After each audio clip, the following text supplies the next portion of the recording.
नमस्कार, मैं सृष्टि और आप देख रहे हैं हेलो नवलगढ़। चीन से आए कोविड-19 जैसी फिर से स्वास्थ्य संकट बनता हुआ नजर आ रहा है। उसका नाम है HMPV। चीन से कुछ सोशल मीडिया पर हुई वायरल तस्वीर से अब भारत में भी उसकी चर्चाएं हैं। वायरस का नाम है ह्यूमन मेटान्यूमो वायरस, जिसे HMPV भी कहा जा रहा है। ये वायरस आखिर HMPV वायरस क्या है? डॉक्टर दीपचंद जी जांगिड़ है, उनसे पूरी जानकारी लेंगे और गवर्नमेंट में क्या क्या गाइडलाइन जो है वो आई है, वो डॉक्टर BMO सुनील जी है, उनसे जानेंगे। सर, HMPV वायरस क्या है और ये किस तरह फैल रहा है?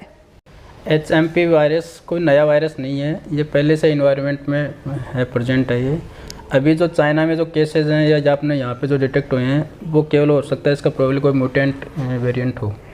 तो ये कोई नया वायरस नहीं है, ना इससे कोई घबराने की ज़रूरत है।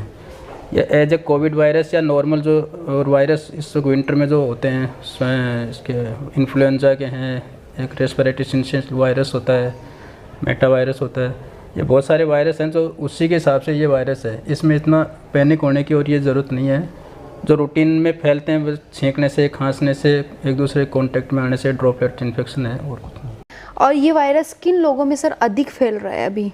इन्फेक्शन किसी को भी हो सकता है, एक नॉर्मल आदमी को इन्फेक्शन जैसे कि ऐसे वायरस आया वो शरीर में किसी के भी जा सकता है। वो सिम्टम किसी में आते हैं, किसी में नहीं आते, किसी में माइल्ड रहते हैं, मॉडरेट रहते हैं, सीवियर रहते हैं।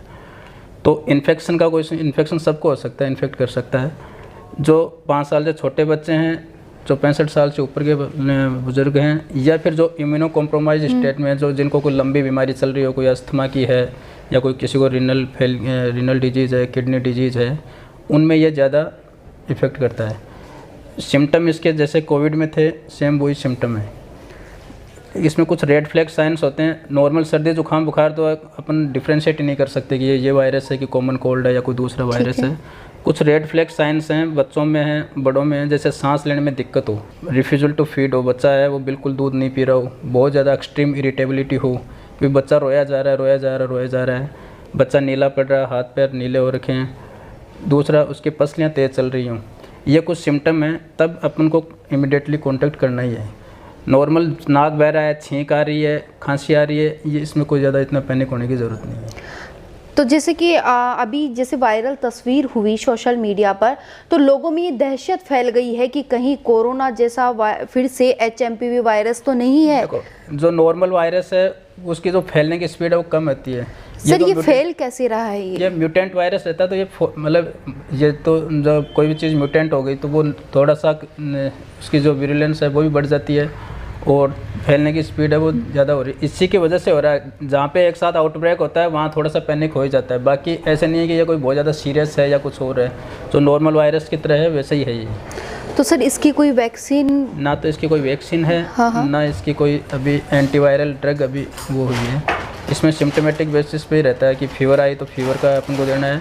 मेन इसमें रहता है कि जैसे बच्चों में है, बच्चों को मैं बताऊँ तो इसमें मेन डिहाइड्रेशन वगैरह ये हो जाते हैं, बच्चा बिल्कुल दूध पीना बंद कर देते हैं, ये सब चीज़ें होती हैं। सांस लेने में दिक्कत हो तो उस वक्त अपन को ऑक्सीजन का सपोर्ट वगैरह या और IV फ्लूइड वगैरह वो देने पड़ते हैं। बाकी तो ऐसे कुछ भी नहीं है। हाँ, प्रिकॉशनरी हम जैसे एनुअली बच्चों में फ्लू का वैक्सीन आता है, है ना, वो वैक्सीन लगा सकते हैं। वो हर रूटीन 6 महीने के ऊपर से बच्चों को एनुअली हर साल बच्चों को लगाना ही चाहिए। फ्लू का वैक्सीन आता है जो अनफॉर्चुनेटली गवर्नमेंट सेटअप में तो अभी अवेलेबल नहीं है, वो प्राइवेट सेटअप में होता है, थोड़ा सा कॉस्टली भी रहता है वो। तो जो अफोर्ड कर सकते हैं उनको लगाना चाहिए।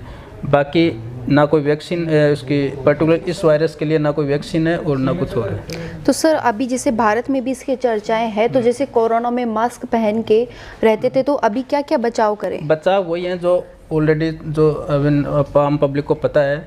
इसमें कोई अलग से कुछ स्पेशल करने की ज़रूरत नहीं है। हाँ, ये है कि जैसे गैदरिंग है, अननेसेसरी गैदरिंग नहीं करें। जैसे बच्चों में भी है कि जैसे स्कूल का अभी चल रहा है, अगर स्कूल की छुट्टियां अगर थोड़ी सी और एक्सटेंड हो तो इसमें कोई दिक्कत नहीं है। ठंड भी है, दूसरा इस वायरस में जहाँ पे भी गैदरिंग होगी वहाँ पे ये फैलेगा, जो भी बात है। अभी 15 तारीख के बाद जैसे अपने ये वो मतलब फंक्शन वगैरह भी चालू हो जाएंगे, उस वक्त भी गैदरिंग वगैरह में ये ज़्यादा आउटब्रेक होने के चांसेस रहते हैं। छोटे बच्चे होते हैं जिसमें अपन 6 महीने से छोटे बच्चों का थोड़ा सा अलग प्रोटोकॉल रहता है। उसमें बच्चे की अगर पसलियाँ चल रही हैं, दूध नहीं पी रहा और उसके ऐसे अजीब सी आवाज़ आ रही है छाती से, विस्लिंग साउंड वगैरह, तो अपन बच्चों को तुरंत दिखाना है। उससे ऊपर के बच्चे हैं उनमें भी सेम ही रहते हैं, लेकिन उसमें थोड़ा सा कम असर रहता है। दूसरा यह है कि जो अपन को बचाव है वो यही है कि जैसे सोशल डिस्टेंसिंग पहले कर रहे थे, हैंड वॉशिंग इसमें सबसे मस्ट है। हैंड वॉशिंग का भी तरीका होता है, 2 मिनट के लिए होती है हैंड वॉशिंग का तरीका होता है, जो आपको यूट्यूब पे उन पर कहीं पे भी आपको आराम से मिल जाएगी। तो उस पर आराम से देख के उसी साथ, ऐसे नहीं है कि अपन ने केवल एक फॉर्मेलिटी के लिए से किया, उस हैंड वॉशिंग का कोई भी मतलब नहीं है। दूसरा, अननेसेसरी भीड़ भाड़ वाले उसमें जगह पे नहीं जाएँ अपन, है ना। तीसरा है, मास्क अगर लगा सकते हैं ईजी वे में तो लगाओ आराम से, कोई इसमें कोई दिक्कत नहीं है ना। ऐसे नहीं है कि हर आदमी फिर मास्क लगाने फिर वही पैनिक, वो सर्कुलेशन हो जाएगा, कोई पैनिक हो जाएगा पेशेंट में। दूसरा, तीसरा है कि अपन को अपने जो डाइट है उसमें विटामिन सी से जो रिच वो फ्रूट्स हैं, जैसे मौसमी का जूस है, आंवले हैं, ये सब चीज़ें अपन को ज़्यादा ऐड करनी होती है। छोटे बच्चों तो ये मतलब 6 महीने से छोटे बच्चों को तो कुछ कर नहीं सकते, लेकिन जो बड़े हैं वो कर सकते हैं, उनको करना चाहिए डाइट के अंदर। दूसरा, वैक्सीन का मैंने बता ही दिया, वैक्सीन अगर लगा सकते हैं तो लगानी चाहिए वैक्सीन का। HMPV जो वायरस के केसेस जो इंडिया में रिपोर्टेड हो रहे हैं, उसी संदर्भ में राजस्थान सरकार द्वारा ही कुछ गाइडलाइन जारी करी गई है। उस संदर्भ में बताना चाह रहा हूँ, जब भी जैसे हमारे पेशेंट, जैसे लगता है कि ILI के पेशेंट, इन्फ्लुएंजा लाइक इलनेस के जो पेशेंट हैं, जो सांस से संबंधित होते हैं, जो बच्चों से लेके और बड़ों तक जो भी इस तरह कैटेगरी में आते हैं, वो सर्वप्रथम यहाँ हॉस्पिटल आने के बाद अपने ILI OPD बना रखा है। इसमें एक तो पीडियाट्रिक वो OPD है, इसमें बच्चों के OPD होगा। दूसरा 7 नंबर में है जो एडल्ट के लिए है, एडल्ट और जीरेटिक के हिसाब से बना रखा है। 2 OPD बने हुए हैं। OPD में जो भी सांस से संबंधित सर्दी जुकाम बुखार और सांस लेने में जिन मरीजों को तकलीफ़ रहती है, तो वो आके अपना डॉक्टर को दिखाएंगे, तो स्पेशली वो उनका रजिस्ट्रेशन करेंगे। और रजिस्ट्रेशन करने के बाद उनको लगता है कि अगर ये इलनेस ज़्यादा सीवियर कैटेगरी की आ रही है, तो उसकी सैंपल की लेने की व्यवस्था भी OPD में हमने रखवाई हुई है। तो OPD के बाद जैसे सैम्पलिंग होगी, तो सैंपल भी जांचने की सुविधा अपने यहाँ हॉस्पिटल में आगे से इंस्ट्रक्शन आएंगे तो हम उसको भी चालू करवा देंगे। इसे वायरल सीजन को देखते हुए मैं सभी ग्रामवासियों से, सभी नागरिकों से अपील करना चाहूँगा कि किसी भी तरह के सर्दी जुकाम को हल्के में नहीं लें, और जितनी जल्दी हो सके पॉसिबल हो तुरंत हॉस्पिटल में आकर चिकित्सक से परामर्श लें, ताकि जल्दी उनका इलाज हो सके और बीमारी ज़्यादा नहीं बढ़े।